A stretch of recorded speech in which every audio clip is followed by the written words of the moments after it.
Keeping and accountancy. आज हम लोग है ना बीके सीखेंगे। बीके यानी book keeping of accountancy 11th का चैप्टर है, चैप्टर नंबर 1। यहाँ पर हम देखेंगे कि किसी भी चीज़ को करने का एक तरीका होता है। जिस तरह से हम कुछ काम करते हैं उसको करने का जिस तरह से तरीका होता है, उसी तरह से अकाउंट्स को मेंटेन करने का भी एक तरीका होता है, उसका एक रूल्स है, गोल्डन रूल्स ऑफ अकाउंट। जिस तरह से हम अगर मैथ्स में कोई सम सॉल्व करते हैं तो फॉर्मूलेस यूज करते हैं, उसी तरह से यहाँ पर है ना प्रिंसिपल के बेस पर अकाउंटिंग किया जाता है।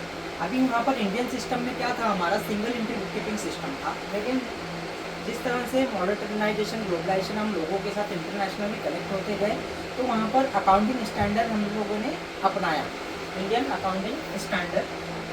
तो यहाँ पर क्या होता है कि double book keeping of accountancy होती है। यहाँ पर दो एक्सपेक्ट होते हैं।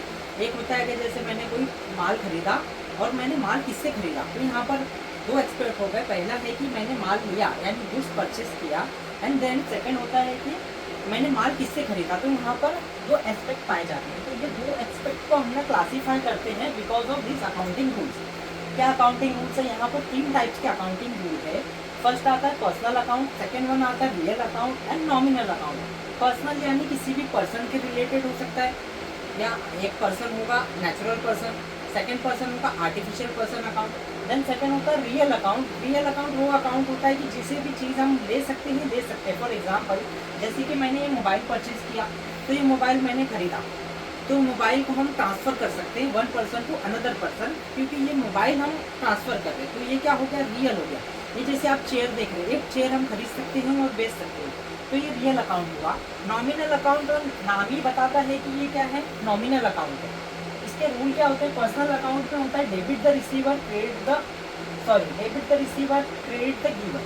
अभी आपने देखा होगा पासबुक आप देखे होंगे कि वहाँ पर डेबिट होता है और एक क्रेडिट होता है, यानी हमने पैसा जमा किया और पैसा निकाला, तो वहाँ पर डेबिट और क्रेडिट के फॉर्म में वहाँ पर दर्शाया जाता है। तो इसी तरह से अकाउंटिंग जो होता है इस प्रिंसिपल के ऊपर ही बेस्ड है। इसे ही हम यहाँ पर अकाउंटिंग का गोल्डन रूल ऑफ अकाउंट्स कहते हैं। इसमें आ गया personal account, real account and nominal account. तो पर्सनल अकाउंट में होता है debit the receiver credit the giver, इसको हम बहुत डिटेल में समझेंगे। पर्सनल अकाउंट में होता है किसी भी पर्सन से हमने कोई ट्रांजेक्शन किया।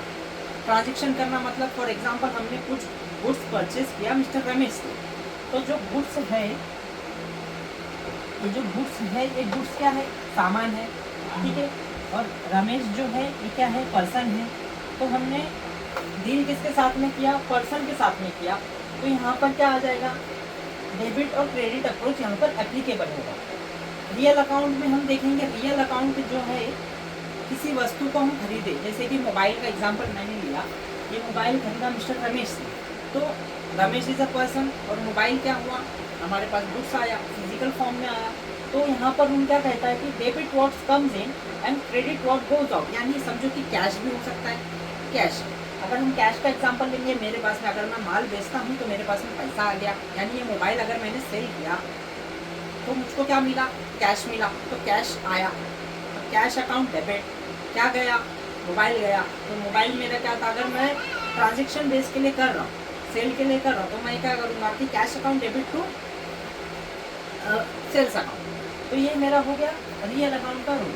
एंड नॉमिनल अकाउंट आता है कि नाम जैसे कह रहा था, अभी बिजनेस में क्या होता है, या तो पैसा आता है या तो पैसा जाता है। पैसा आना मतलब या तो बिजनेस में पैसा आएगा या तो बिजनेस के बाहर पैसा जाएगा। अगर बिजनेस में पैसा आता है तो किसी पर्पस के लिए आया होगा, या तो हम उधार लिए रहेंगे, या तो हमारा इन्वेस्टमेंट होगा, या तो हम सेल किए होंगे। अभी यहाँ पर नॉमिनल अकाउंट में ये बताता है कि हम पेमेंट कर रहे हैं किसको भी, लेकिन वो किसका नाम नॉमिनल है, यानी नाम है कुछ ना कुछ, यानी रेंट देंगे या सैलरी देंगे या एक्सपेंस होगा या परचेस करेंगे या असेट होगा या तो लाइबिलिटी पे करेंगे, कुछ भी होगा वो नाम के रिलेटेड होगा। ये हो गया नॉमिनल अकाउंट। तो यहाँ पर क्या होता है, या तो एक्सपेंस होगा या तो लॉस होगा। और क्रेडिट किसे करेंगे, अगर कोई भी इनकम हमें होती है तो उसे क्रेडिट करेंगे, या कुछ गेन होता है, गेन यानी कि मिलना, जैसे कि मैंने शेयर में इन्वेस्टमेंट किया था, वहाँ से मुझको इक्विटी का डिविडेंड मिला, तो वो क्या हो गया, गेन हो गया। तो यहाँ पर हमने देखा कि personal account, real account, nominal account, हम लोग आगे के वीडियो में देखेंगे कि किस तरह से इसको अप्लाई किया जाता है ना प्रैक्टिकल वे में।